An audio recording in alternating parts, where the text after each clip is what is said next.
Hello children, this is Mrs. Rinku Mukherjee here. I hope all of you are fit and fine. Today I will start a new chapter, tense. You all know that tense is a very important chapter in your syllabus. So all of you please pay attention here. First, let me tell what is the meaning of tense. Okay, tense means the time of action. You all know action means verb. Okay, just look here. Here I draw a picture of a clock and this is a line. This is the timeline. If we consider this as present, then this is the past. Okay, and this line denotes future tense.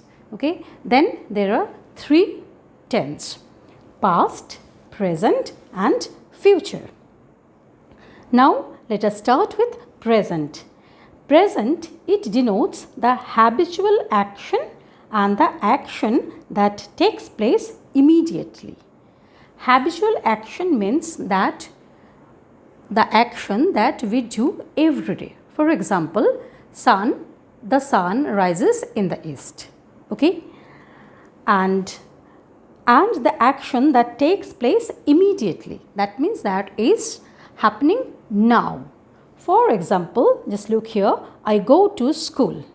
Okay, and the earth is round in shape. Okay, next let us go for past tense. Past means it denotes an action that happened already in the past. And we use the past form of verb here. For past tense, we use the past form of verb. For example, I ate my breakfast. He played. Okay, and the third one is future.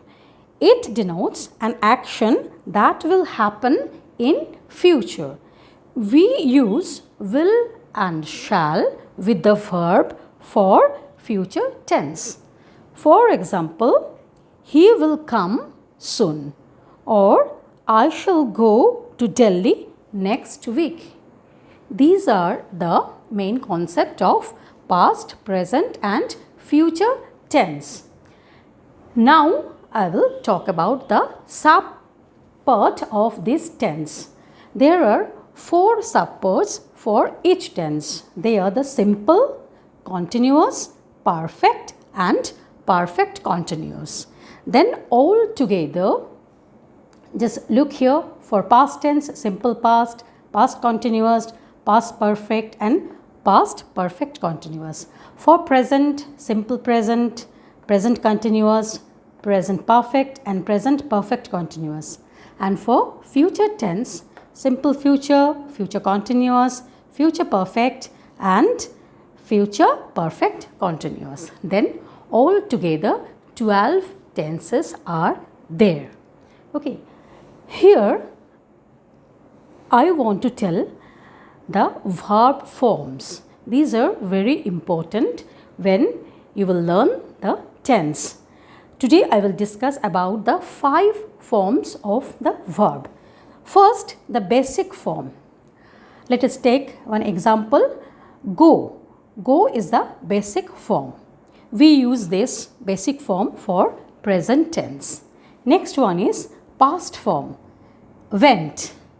We use this for past tense, simple past. Okay. Number 3 is past participle form, that is gone, and we use past participle form for perfect tense. And number 4 is S or ES form, that is goes, and we use goes for third person singular number and present tense. He goes to school. Okay, and number 5 is ing form, going, and we use ing form for continuous tense. That is, these are the 5 form of the verbs.